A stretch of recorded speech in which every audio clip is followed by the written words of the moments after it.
welcome to the podcast. And on today's podcast, I am very, very excited to share a conversation with Gay Hendricks. It's actually Dr. Gay Hendricks, and it's a man who's been incredibly influential in my recent years since I read your book, Gay. I'm really grateful that you wrote The Big Leap, and it actually, for me, it caused a number of just amazing transformations in my life and in the way that I saw myself as a person and the way I work with my clients. So thank you so much for being here. Well, thank you. Well, that's the best thing that can happen to warm an author's heart, is to know that a book that I got up at 5 a.m. to write for a year is having an effect on somebody's life. That makes me very, very happy. Gay, picture this, right? I live in Dubai, and I have been moved here a year ago, and I've been running in the desert. And your wisdom has been like sort of just downloaded into my ears about upper limit problems, and having that wisdom has helped me to spot and sometimes correct in good time some of the things that have stopped me from getting to my potential and my clients' potential. So thank you so much for the work that you've done, and I've got some questions. I've got so many questions for you. Do we talk about the book? Do we talk about your relationship? But if you don't mind, we can go through a couple of them. That'd be great. I'm an open book today. You've got me for 45 minutes or so, so feel free to ask me anything you want to ask me about. Yeah, well, actually, when I read your book, I realized that my mentor at the time told me, he said, Ben, I think you've got an upper limit problem. And I was like, what's an upper limit problem? And he said, read this book. and I noticed that I was like, I could really resonate with so many of the things that you were talking about. And it was really clear to me that was actually my biggest issue. I was butting up against these problems of success that would really challenge me as a man. And I couldn't see that before. And my first question is, like, how did you come to really see that in your practice, maybe in yourself? Well, that's a great question to start with, because I think just about every big scientific discovery begins with somebody's personal experience. And I had the first time I ever had an upper limit problem that I can clearly identify. I didn't even know that that's what I had at the time. I was obese and I lost 30 pounds in a month. I went on a diet. This was when I was 24 years old. And I wasn't a psychologist then. I was an English major. My goal was to write the great American novel. I didn't know beans about psychology. And so, but I lost this 30 or 35 pounds within a month, and I felt great. And I was walking down the street in Cambridge, Massachusetts, and I'd gone there to buy some books at the Harvard bookstore. And I was walking down toward the Harvard bookstore, and I looked to my left, and there was a family of four eating this gigantic ice cream concoction that was like, 3 flavors of ice cream and bananas and chocolate syrup on it. And I just went into a trance. I'd been eating perfectly wonderful, healthy food for a month, and I'd lost all this weight, but I went into a trance, and I just went in there and I ordered an entire one of those that the family of four was eating. And, Yeah. and I sat there and I ate this thing, and for about 20 minutes while the sugar was pumping in me, I felt like the king of the world. And then 20 minutes after that, I was walking down the street, and I literally got such a bad stomach ache that I bent over in the street and I couldn't walk. And people were saying, "Are you okay, sir? Are you okay?" And so that's an upper limit problem. You have something really good happen, and then you sabotage yourself. But as I say, I didn't have the language for it at the time. The first time I actually named it was the year after I got my doctorate at Stanford in 1974. My major professor went on sabbatical and gave me the break of my life, which he asked me to take over for him for a year. And so I went from being a Stanford starving PhD student to a Stanford professor overnight. And that's a great way. It only lasted a year, but it got me really launched. Then I went on to the University of Colorado. so on. But I was really, really on top of the world. And I was sitting in my office, and just that morning, I had delivered my daughter to a summer camp. She was 6, and she was going to spend 3 days, actually 2 overnights and 3 days, at this sleepaway camp where she'd never been to sleepaway camp before. And so I guess you had to be 6 to qualify to go. So it was her first year. And so I'd driven her out there, and she happily got off with her little rucksack and everything and went in. And then I went back to my office. Anyway, long story short, I was sitting in my office right after lunch, and I was feeling so good. And my research was going well, and I was working on a paper about it and everything. And so I was like the top of my game. And all of a sudden, I had this thought, oh, Amanda's unhappy. She's lonely and miserable and feels homesick. And I had this picture of her sitting over in the corner, being totally withdrawn. And so, completely in the grip of this fantasy, I called the woman that was the head of the camp. And I said, hi, this is Dr. Hendricks. Just wanted to check in on my daughter. I was worried that she might be lonely and homesick. This is the first sleepaway camp. Blah, blah, blah, blah. And so I explained all this to her, and she was very patient. She was so lovely. She said, Dr. Hendricks, just to make you feel safe and secure with what Amanda's doing, she's out. Actually, I can see her out in the field, and she's kicking soccer balls around with a bunch of other girls, and she looks happy to me. And oh, okay, well, so much for my intuition. And she said, may I make a suggestion, Dr. Hendricks? And I said, yes. And she said, you're the third parent that's called me this morning with similar concerns. And could it be that you're the one that's feeling lonely and homesick about missing Amanda?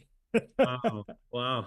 And I thought, okay, now what good is a PhD in counseling psychology from Stanford if I couldn't make that connection, And so I felt really humbled. But she said, when it's your own daughter, you get caught up in things like this. So that was my first time. I sat back and I realized, how did I go from feeling happy to picturing my daughter feeling lonely and miserable?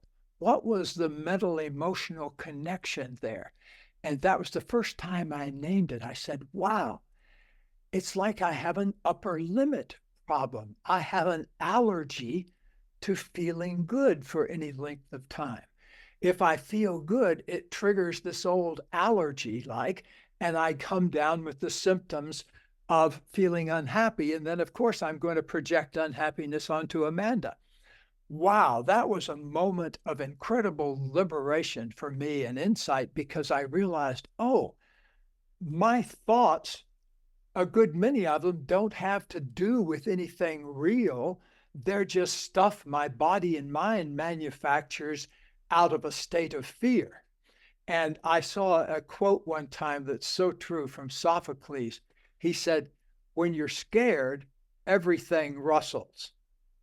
In other words, when you're in the grip of fear, a window slamming down the street can sound like a gunshot, And so that's the nature of fear, is it causes us to project onto the outer world. And so that was one of the problems that I first started with, how to dismantle my own upper limit problem. And that led me, because I was working at Stanford there in Silicon Valley in 1974, it was the birth of all of these amazing industry names that we have today, like Hewlett-Packard was just getting started by a couple of Stanford engineers, and Intel was just getting started, and all of these things, Jobs and Wozniak hadn't started Apple yet, but it was just on the horizon. And I think they were still traveling in India, or at least Steve Jobs was in 1974. Anyway, I was there at the birth of Silicon Valley, and we would get referrals over in the Stanford Counseling Center from people who were, like maybe graduated from Stanford and wanted to get the best service they could, and they would call and ask to be placed with a psychologist. And so I worked with a lot of these Silicon Valley executives, and they had this one thing in common. They were all incredibly brilliant intellectually, but they were, like I had been at one time, totally intellectual geniuses, but emotional first graders, if that, second graders, kindergartners, because here's what they would do. They would have a big breakthrough at work. Their boss would call them in and say, "Attaboy or attagirl, you did a great job. I'm going to give you a bonus." What would they do that night? They would go home and get into an argument with their partner or their family. And I saw this happen over and over again, that I started calling it the Friday night fights, because these executives would go home on Friday night with a whole weekend stretched out in front of them. And somehow, even though they'd had a big win that week, they would boom, have a crummy weekend digging out from under the negativity of the Friday night fights. So I started calling it the upper limit problem, and I started working on helping people dismantle it. And I started making the discoveries that I then documented in The Big Leap. And also, I should mention too that I have a sequel, a day book coming out with The Big Leap in it. Not exactly the same. It's 366 days of big leaps. And I've got it on the shelf behind me. Let me see if I can get around here without turning my chair over.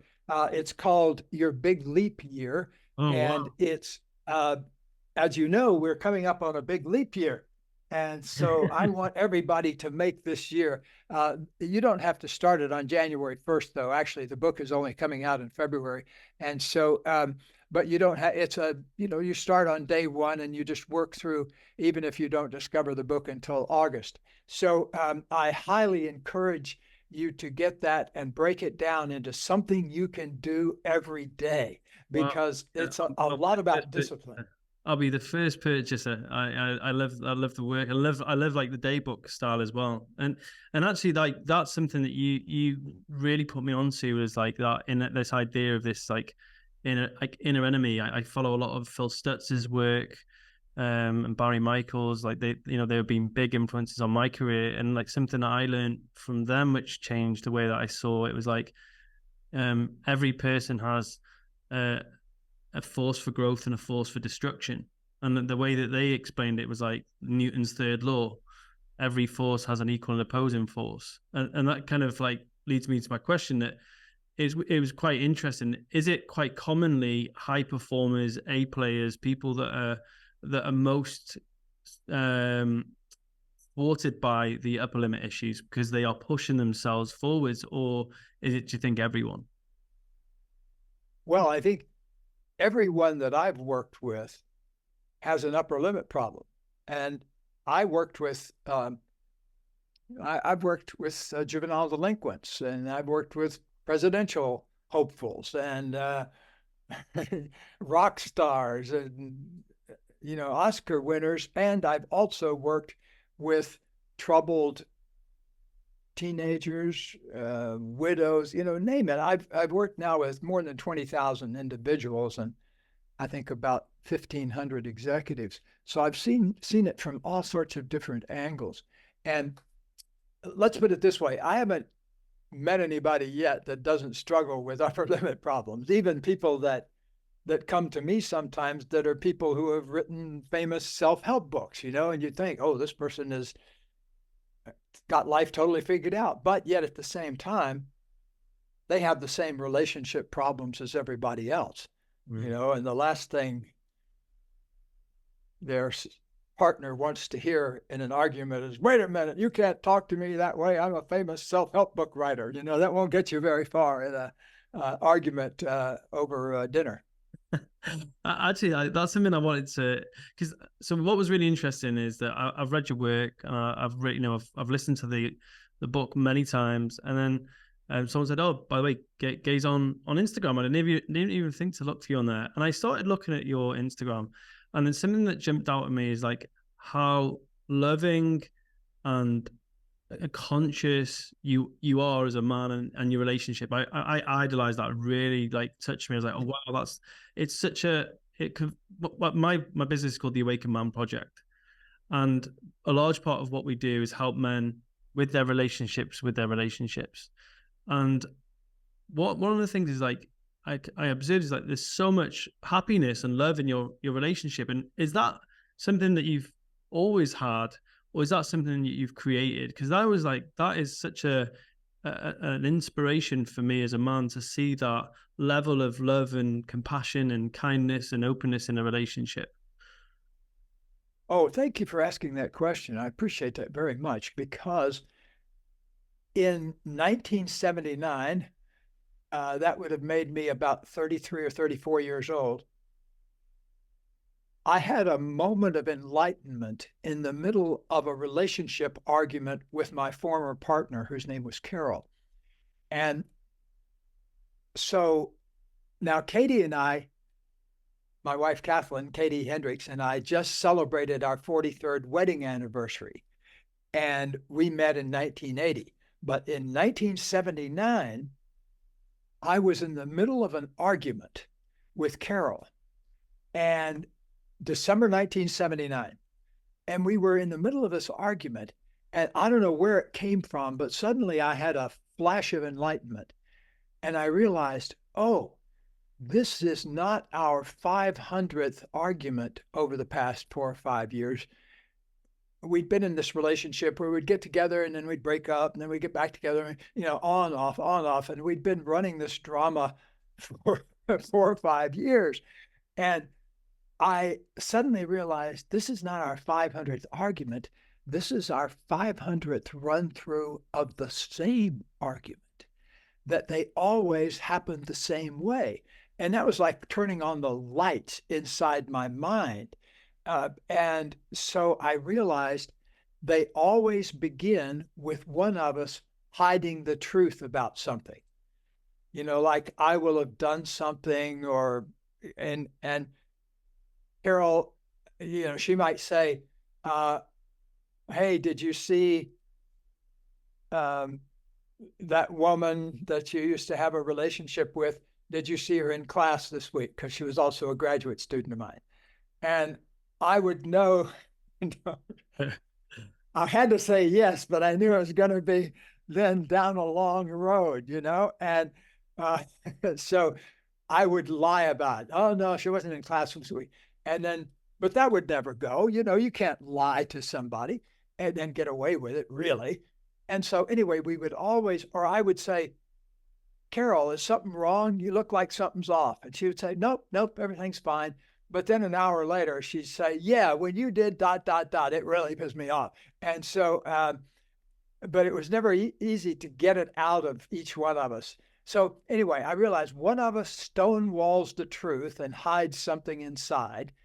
And then because we're hiding that inside, we start to project onto the other person that they're the persecutor. I'm the victim, she's the persecutor. Okay. And then I go into my defensive stuff, stonewalling, sarcasm, striking back, all those kinds of things. And so I realized all arguments between us were a race to occupy the victim position. Because I would say, Carol, you always complain about ... And then she would say, wait a minute here, I'm the victim here. If you wouldn't do ... I wouldn't have to complain about ... And then we'd be off and running, like I'm the bigger victim because ... And so anyway, and now like, we've worked with 4,500 or so couples, and we can still see that every relationship argument, both people are jockeying to occupy the victim position and make the other person the persecutor. Wow. That won't last very long, though, because people get tired after a few days of that or a few weeks of that. And finally they say, okay, let's forget that. Let's go out and go to our favorite restaurant and stuff ourselves and have a bottle of wine and let's get past this. Okay, so somebody steps in as the hero or the rescuer and ends the problem. Well, all this was pointed out in an absolutely genius paper back in 1967, I think it was, by a psychiatrist named Stephen Karpman. And it's now called the Karpman Triangle or the drama triangle, where you go back and forth between who's the victim, who's the villain, who's the victim, who's the villain. And then somebody says, okay, well, let's forget all this. Let's go to bed anyway. And you forget it. But it never forgets, you run it around the next time. And so Carol and I had done that so many times. And I realized underneath, this was my flash of enlightenment in the middle of this argument. Oh, I create every argument by hiding the truth. Then I project onto her. Now, why would I even do that? And oh, the reason is because I haven't been spending enough time in my creative zone. I haven't been energizing my genius. I've been sacrificing my genius to all the relationship conflict. And then it suddenly dawned on me, wow, that's where people's creativity gets eaten up in their relationships. Wow. And inevitably, when people leave relationships, they say several things. They say, I couldn't stand the chronic criticism. And I felt like if I didn't get out, I'd lose myself entirely. What they were really talking about was lose their creative connection to the universe.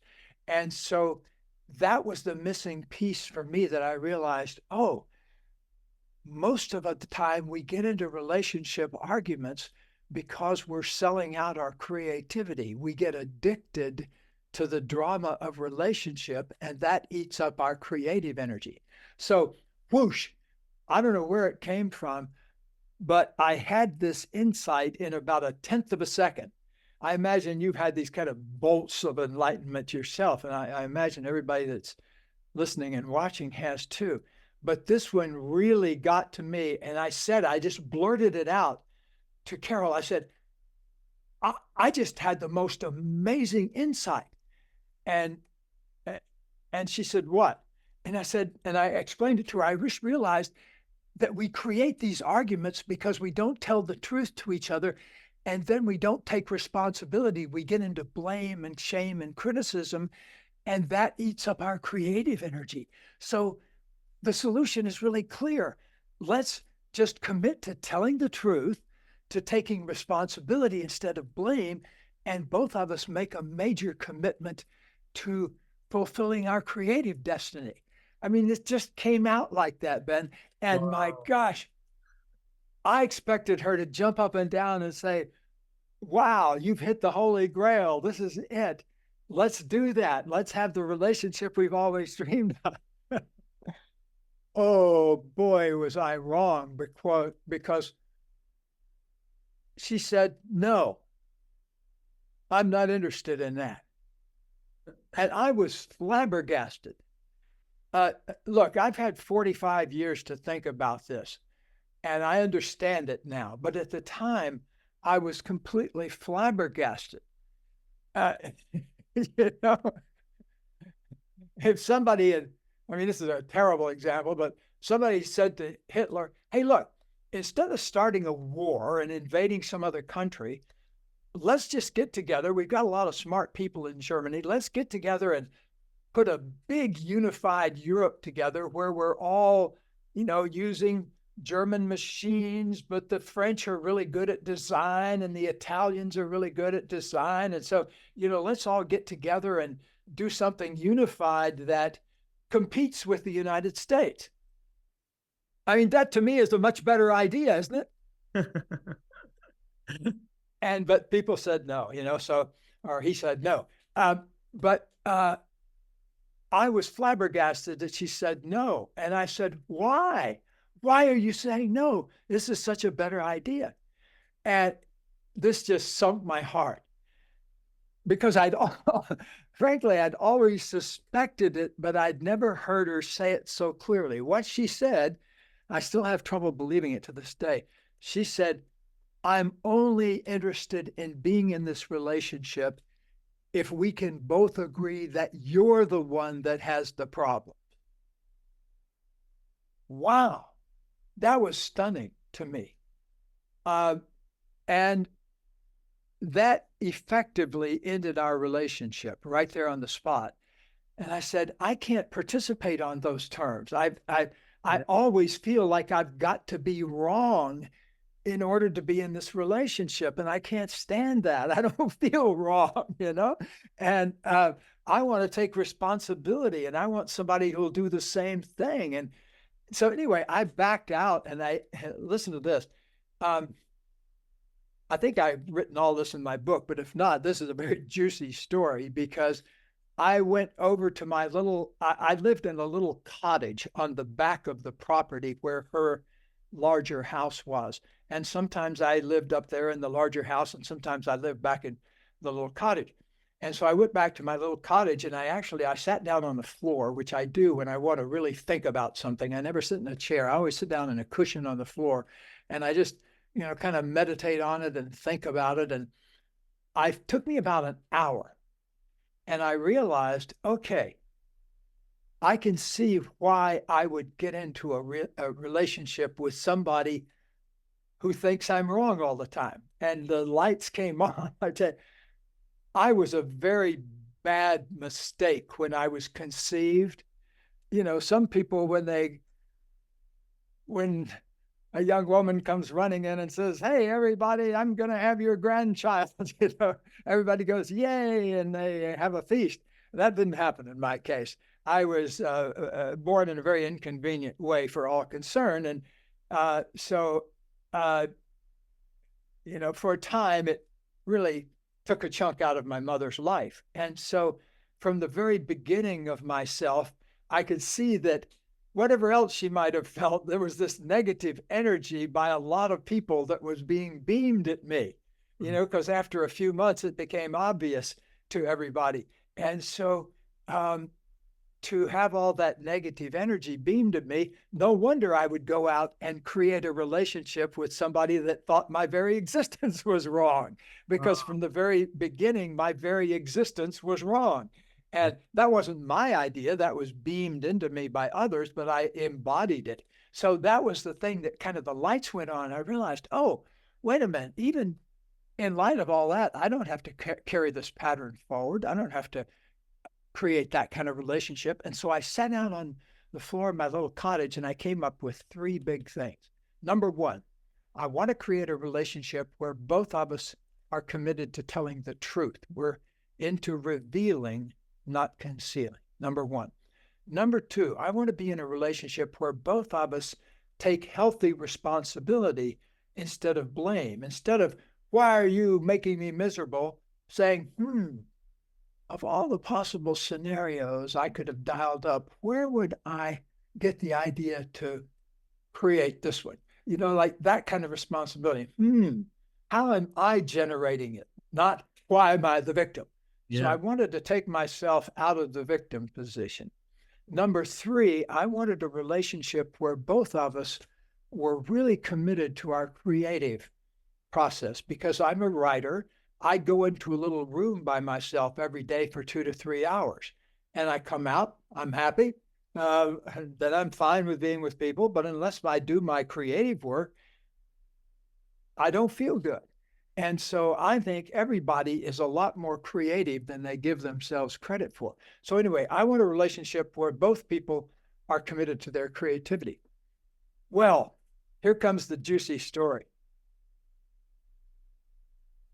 I'll join you there, Gay. 3 days later, yes, I had to take a sip there. It's so juicy, my throat got dry just thinking about it. 3 days later, Carol came to my door of my cottage, knock, knock, knock, and I opened the door. And I also have to tell you that up until I met Carol when I was probably about 29 or 30 years old, I had not had a sexual relationship. I'd had some pretty good sexual relationships, but the relationship with Carol blew the lid off everything I'd ever felt about sex. And we had this insanely good sexual relationship half the time, but the other half the time, we were in this insanely, throwing metaphorical rocks at each other, blame game all the time. So we'd go back and forth. And it takes a lot of energy to do that. and I hadn't realized the amount of energy it took to do that. But anyway, so she came to the door and I opened the door and she was radiating that sexuality that I had a hard time resisting. And she said to me, I said, what do you want? Basically, standing at the door. And she said, I've changed my mind. I'm willing to do all the things that you're talking about. That was the way she sort of put it.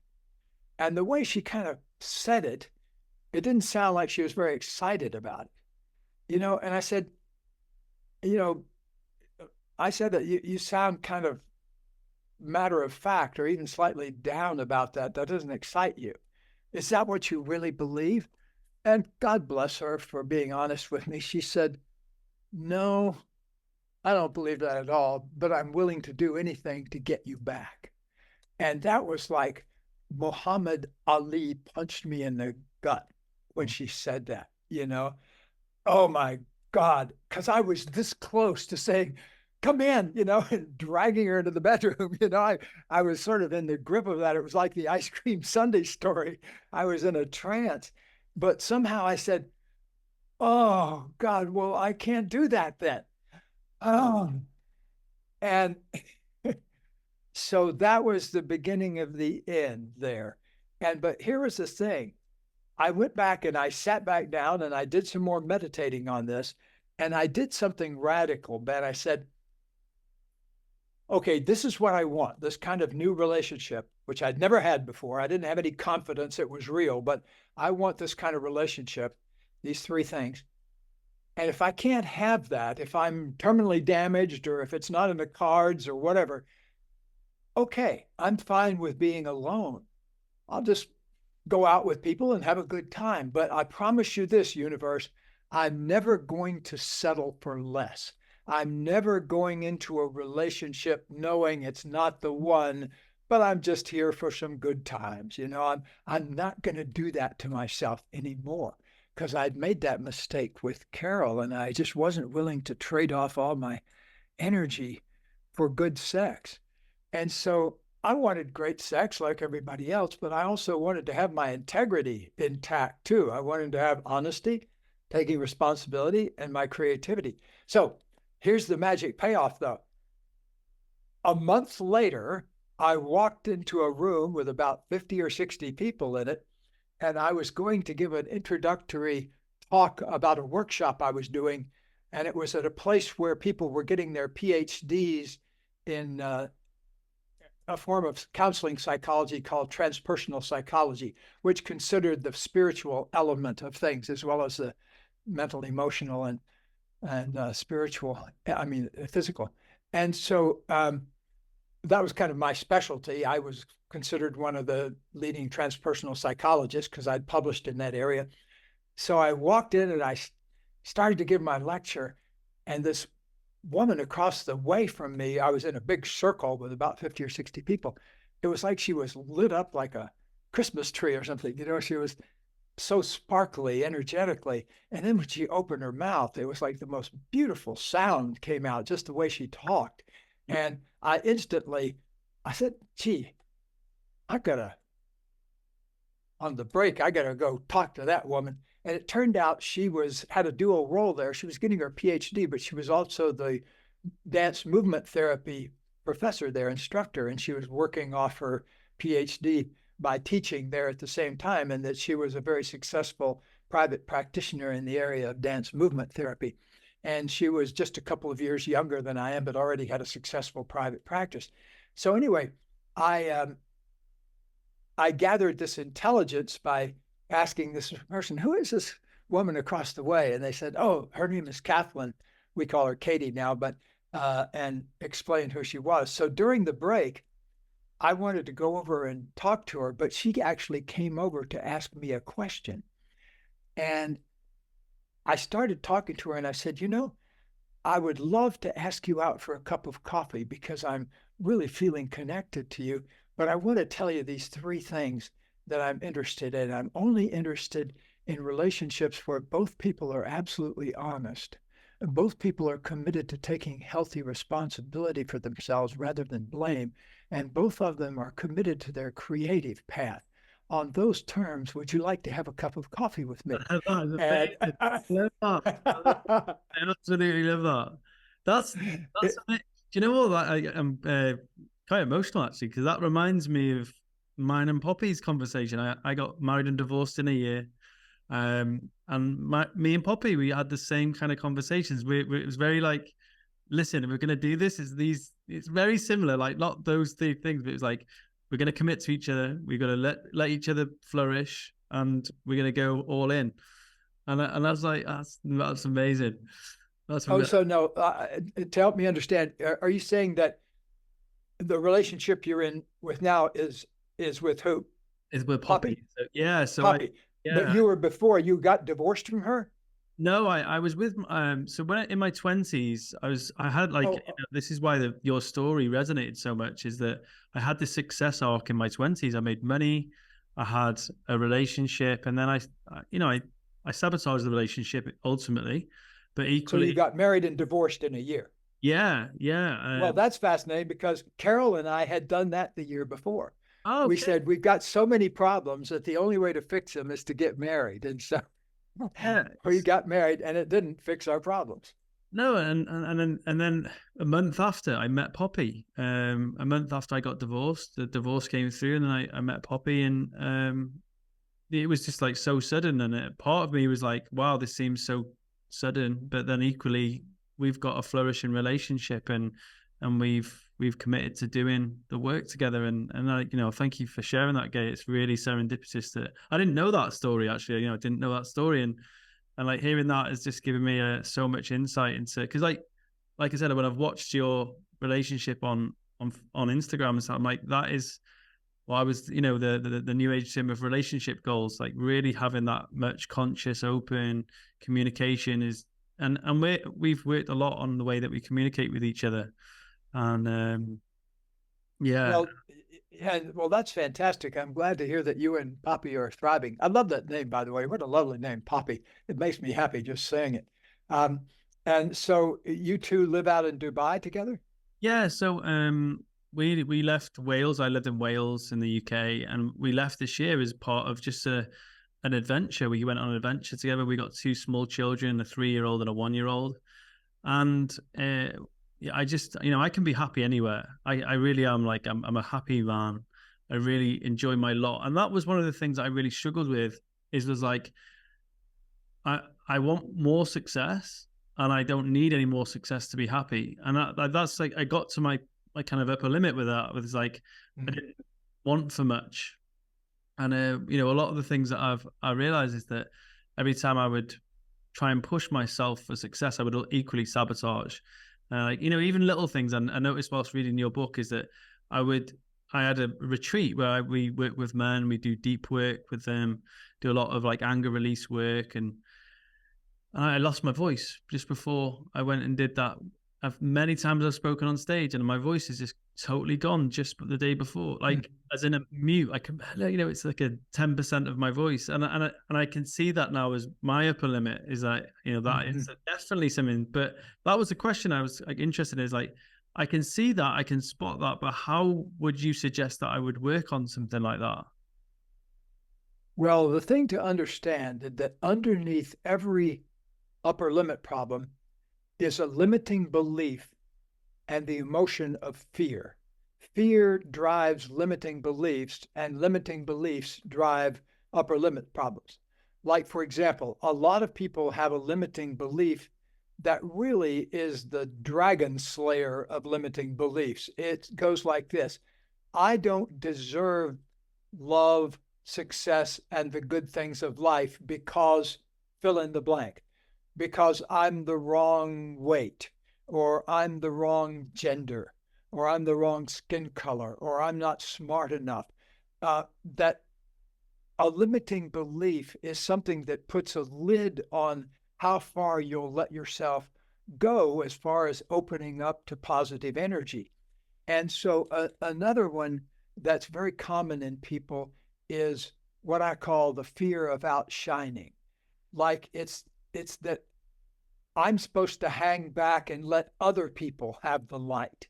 And a lot of, especially if you have older brothers and sisters, that's one of the things that gets drummed into you is if, like in my family, my older brother was the golden boy. He was the president of everything, and he was good looking and blonde and thin. And I was the fat kid.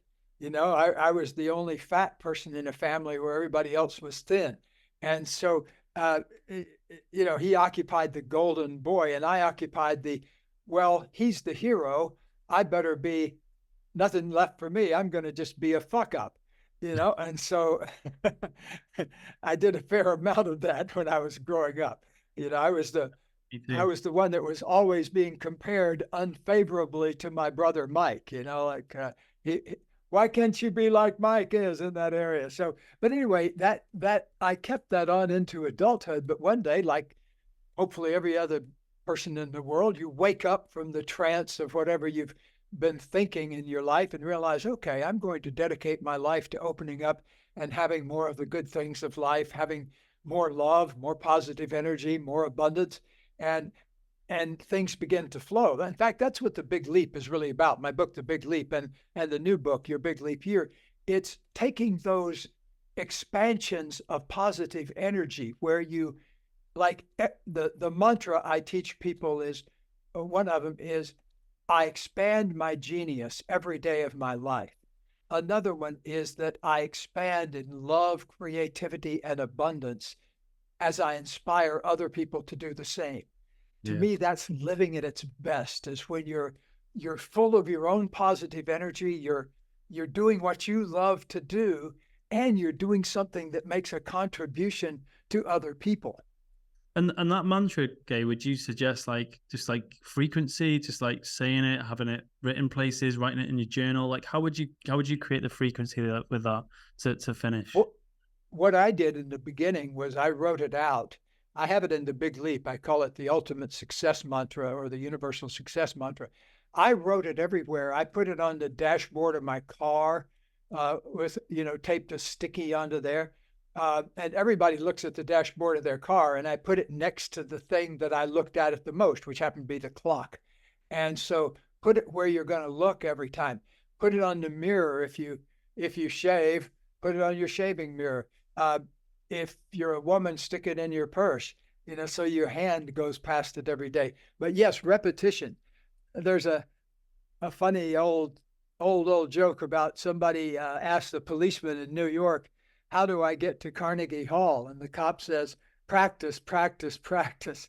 And so it's the same thing in relationship or life in general. It takes disciplined practice. You got to change your habits. You got to change your stance of where things come from. Instead of projecting outward and saying, you made me unhappy, you got to go inside and say, where am I choosing to make myself unhappy? Mm. And like I looked at the dashboard on my car, I'm looking at the dashboard on computer and saying, so I'm running overtime here. So I'm going to have to say goodbye to Yeah, all of you. And let's get together again when the new book comes out in February. Gay, I just want to say on behalf of all our listeners, the work that you've done has inspired so much of what we talk about, and it's going to forever change my life and the life of the people that we work with. And I'm super grateful, and they are too. So thank you so much. Just to close out, tell me one thing I might see in Dubai today if I were wandering around town that I might not see in Southern California. Definitely a guy running in the desert with his shirt off. You'll see that, but they're definitely something like a camel, and a 4x4 going through the sand dunes. It's absolutely incredible. Oh yeah. Wow.